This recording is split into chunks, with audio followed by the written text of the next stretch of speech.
7h47, c'est le petit déjeuner politique de Yann Brossa, porte-parole du Parti communiste français et adjoint à la mairie de Paris en charge du logement et porte-parole d'Anne Hidalgo pour les élections municipales. Bonjour Yann Brossa. Bonjour, et très heureux de vous retrouver ici. Absolument, laissons les gens vivre tout en respectant les mesures barrières. C'est le message du président du conseil scientifique, Jean-François Delfrécy, ce week-end.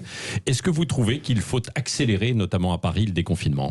Si les autorités sanitaires considèrent qu'on peut accélérer le déconfinement, je pense qu'il faut le faire, d'autant que ce monsieur Delfrécy n'est pas considéré comme un grand laxiste. Il faisait par exemple partie de ceux qui n'étaient pas favorables au départ à la réouverture des écoles. Donc s'il le dit avec toutes les précautions qu'il a l'habitude de prendre, je pense qu'il faut suivre ses recommandations. Oui, mais alors les enseignants ne retournent pas beaucoup à l'école, alors pour plusieurs raisons. Est-ce que vous les encouragez, vous, justement ? Non, mais les enseignants ont été soumis ces dernières semaines, ces derniers mois, à des injonctions extrêmement contradictoires. Enfin, qui a pondu 60 pages de recommandations pour traiter les enfants dans les écoles avec quand même des choses qui étaient assez abracadabrantesques et extrêmement difficiles à mettre en œuvre? C'est le ministre de l'Éducation nationale. C'est le protocole. C'est le fameux protocole sanitaire. 60 pages de recommandations.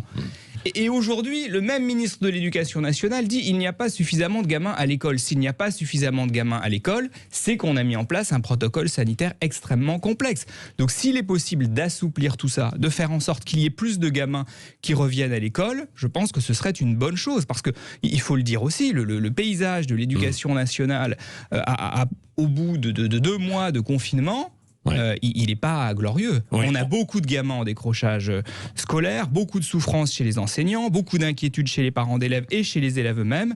Et donc, si on peut assouplir tout ça, c'est une bonne chose. Oui. Comment limiter la casse économique et sociale ? Parce que beaucoup d'entreprises, des PME, des petites également, qui virent dans le rouge. Quelle est votre vision, vous, de la relance ? Je pense qu'on a besoin d'aider les entreprises et qu'un certain nombre de secteurs ont besoin de bénéficier de l'aide de l'État. L'État a d'ailleurs débloqué 100 milliards d'euros d'aide aux entreprises, mais il faut dans le même temps conditionner ces aides. Il n'est pas normal qu'on donne des aides à des entreprises, notamment de grosses entreprises, qui dans le même temps continuent à verser de l'argent à leurs actionnaires et par ailleurs parfois procèdent à des licenciements. Ce qui est en train de se passer chez Renault est proprement invraisemblable. Un prêt garanti par l'État de 5 milliards d'euros et une entreprise qui dans le même temps s'apprête à fermer des sites en France. Je pense notamment à Choisy-le-Roi, il y avait une manifestation samedi et des salariés qui vont se retrouver sur le carreau. Quand on verse de l'argent, il ne doit pas y avoir de licenciement. Est-ce que l'effort alors ne devrait pas aller plus vers les petites entreprises et les entreprises moyennes qui elles souffrent et voient simplement des charges reportées, mais il faudrait carrément les annuler, certaines cotisations, certaines charges. En tout cas, pour ce qui concerne par exemple les artisans et les commerçants à Paris, le choix que nous avons fait, c'est 0 charge. Et c'est par exemple la gratuité des loyers pour ceux qui sont sur des immeubles qui appartiennent à la ville de Paris pour une période qui peut aller jusqu'à 6 mois. 6 mois de gratuité de loyer. Donc oui, les petites entreprises... Et les autres propriétaires, vous les incitez justement aussi à reporter vraiment les loyers, parce qu'on l'a vu, c'est parfois assez difficile. Mais bien sûr, quand vous avez eu 0... Comment vous pouvez les inciter ? On ne peut pas les y contraindre, mais quand vous avez eu 0 de chiffre d'affaires pendant toute la période du confinement, pendant 2 mois, inévitablement, c'est très dur de payer votre loyer. C'est la raison pour laquelle nous avons fait le choix d'avoir un loyer 0 et nos bailleurs sociaux vont appliquer ce principe-là pour les commerces et pour les artisans. Mais je reviens à ce que je disais tout à l'heure, les grosses entreprises, on ne peut pas admettre qu'elles prennent l'oseille de l'État et que derrière, elles licencient leurs salariés. Ça ne peut pas fonctionner comme ça. Ça ne peut pas être prends l'oseille et tire-toi. Et donc, on a besoin que l'État soit là pour fixer un certain nombre de conditions sociales et environnementales aux aides qui sont livrées. Yann Brossa, l'hommage à George Floyd demain aux États-Unis, également en France. Est-ce que vous participerez au rassemblement en place de la République demain soir ? Oui, j'y participerai. Je soutiens d'ailleurs toutes ces manifestations qui ont lieu. Je pense qu'il y a une émotion mondiale sur cette question-là. Elle vient des États-Unis, mais on a vu aussi en France une manifestation qui a rassemblé plus de 20 000 personnes, ce qui est absolument considérable, et on a besoin de s'attaquer à cette question du racisme et des discriminations, des contrôles aux faciès qui sont proprement insupportables et qui durent depuis trop longtemps. Oui, vous l'élu de terrain, vous constatez qu'il y a des violences racistes de la part des policiers, mais également du racisme dans la rue ? Aujourd'hui, c'est un fait établi. Je ne dis pas que la police est raciste. Mais il y a du racisme dans la police, comme dans toute la société d'ailleurs. et on attend de la police qu'elle soit exemplaire. Et donc oui, on a besoin de se mobiliser sur cette question. Je fais d'ailleurs une proposition assez simple. On voit qu'on a régulièrement des témoignages qui nous reviennent de faits de violence liés à une forme de discrimination. À chaque fois que des faits comme ça sont signalés, on devrait avoir une suspension à titre conservatoire du policier en question en attendant l'enquête ou éventuellement la sanction définitive. Une suspension à titre conservatoire, ça existe dans la fonction publique. D'ailleurs, parfois ça existe aussi dans la police. Oui, d'ailleurs, Christophe Castaner l'a fait une fois, au moment où on a eu l'affaire de l'île Saint-Denis qui a été très médiatisée. Mais enfin, vous avez encore vu les images de ce gamin de 14 ans. 14 ans. Oui. Alors, il avait volé un scooter. Mais enfin, il s'est fait défigurer. Et les policiers qui ont fait ça sont encore en fonction. Enfin, qui peut admettre une chose pareille? Oui. Bon, est-ce que vous attendez de la part du gouvernement des mesures, ou en tout cas qu'ils prennent la parole? Emmanuel Macron a dit que le Premier ministre devait se saisir, le gouvernement, de la question. Je pense qu'on aurait besoin que sur une question comme celle-là, qui concerne les valeurs de la République, on a besoin d'une expression du président de la République. D'autant que Emmanuel Macron, candidat à l'élection présidentielle, avait pris un certain nombre d'engagements. Je me souviens d'une interview à Mediapart où il avait dit que les contrôles aux faciès étaient abominables. Qu'est-ce qu'il a fait sur cette question? Il est quand même président de la République depuis 3 ans. Rien. Nada. Or, c'est une question qui est très importante, notamment dans nos quartiers populaires. Je suis élu moi-même du 18e arrondissement. Donc oui, que le président de la République sorte de son silence. Il faut que la police fasse son travail aussi lors de contrôles. Non, parce que certains policiers disent oui, mais alors nous, on ne pourra plus faire de contrôle aujourd'hui. Mais on a besoin que la police fasse son travail. On a besoin d'ailleurs de policiers nombreux, formés. Moi, je suis favorable d'ailleurs à un retour de la police de proximité, bien sûr. Mais on n'a pas besoin d'une police qui discrimine. Vous savez, on a quand même des études. On a une étude du défenseur des droits qui date d'il y a 1 an et qui montre que quand on est un jeune noir ou maghrébin, on a 20 fois plus de risques d'être contrôlé par la police que quand on est blanc. C'est quand même un sujet. Ça induit un rapport à l'autorité qui est problématique. Donc oui, je pense qu'on a aujourd'hui besoin de plus de formation et de lutter contre les discriminations. Peut-être parce qu'il y a davantage aussi de contrôle dans certains quartiers où il y a de la délinquance. Vous savez, moi, j'ai été prof à Sarcelles pendant 6 ans. Oui. Systématiquement, mes élèves étaient contrôlés dans le bus. Je n'ai jamais été contrôlé de ma vie.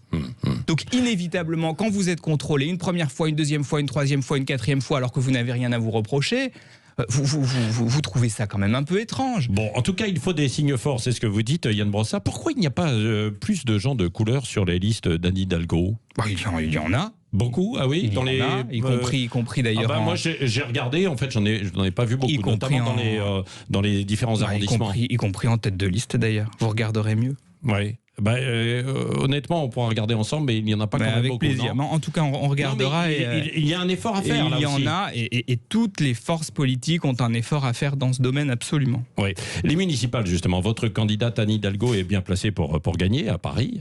Selon le sondage IFOP fiducial pour Sud Radio, elle est à 44% contre 33% pour Rachida Dati et Agnès Buzyn, 20%. À quoi vont servir les 3 semaines de campagne?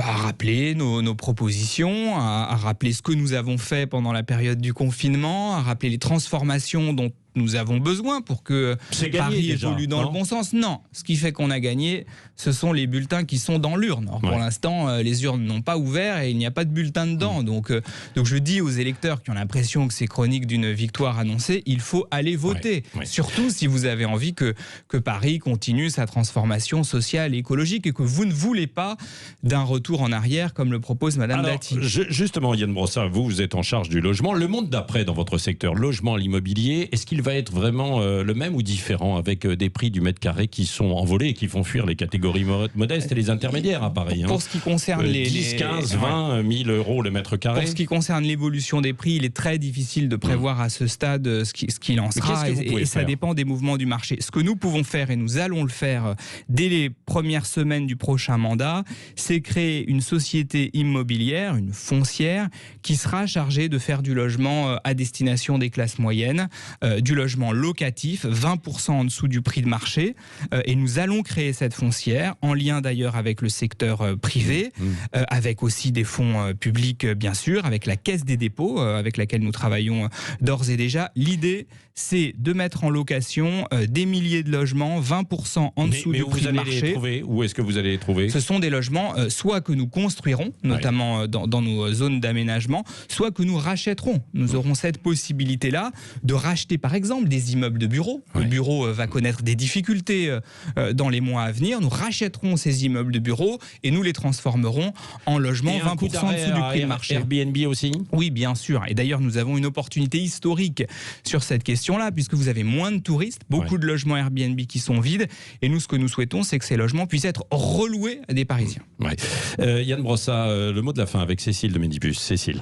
Oui, moi je vais revenir sur la manifestation des soignants le 16 juin prochain. Est-ce qu'il est normal que certains préfets interdisent cette manifestation ? Mais rien ne justifie que les manifestations soient interdites. Moi je ne comprends pas cette mesure. Vous avez d'ailleurs en ce moment, dans le monde entier, des manifestations partout. Allons-nous être le seul pays dans lequel les manifestations sont interdites ? Il y a besoin de rétablir le droit de manifester. Attendez, on a rétabli la liberté d'aller dans les lieux de culte, on a rouvert les terrasses, on rouvre les écoles, on retourne au travail, on n'a pas le droit de manifester. Par ailleurs, j'ai entendu que le gouvernement, le président de la République veut relancer la réforme des retraites. Il va relancer la réforme des retraites et on n'aura pas le droit de manifester pour dire qu'on n'y est pas favorable. À quoi, il y a un problème de distanciation qui est important. Oui, on mettra des masques, on fera gaffe de ne pas être les uns sur les autres, mais on doit avoir le droit de manifester dans notre pays, c'est un droit constitutionnel. Et par ailleurs, les soignants, si on les avait écoutés un peu plus, au cours des derniers mois, on n'aurait pas connu ce qu'on a connu pendant ces dernières semaines. Merci Yann Brossat, porte-parole du PC et adjoint à la mairie de Paris, en charge notamment du logement. Merci d'avoir été avec nous ce matin sur Sud Radio. Reste avec nous dans un instant, le journal 8h.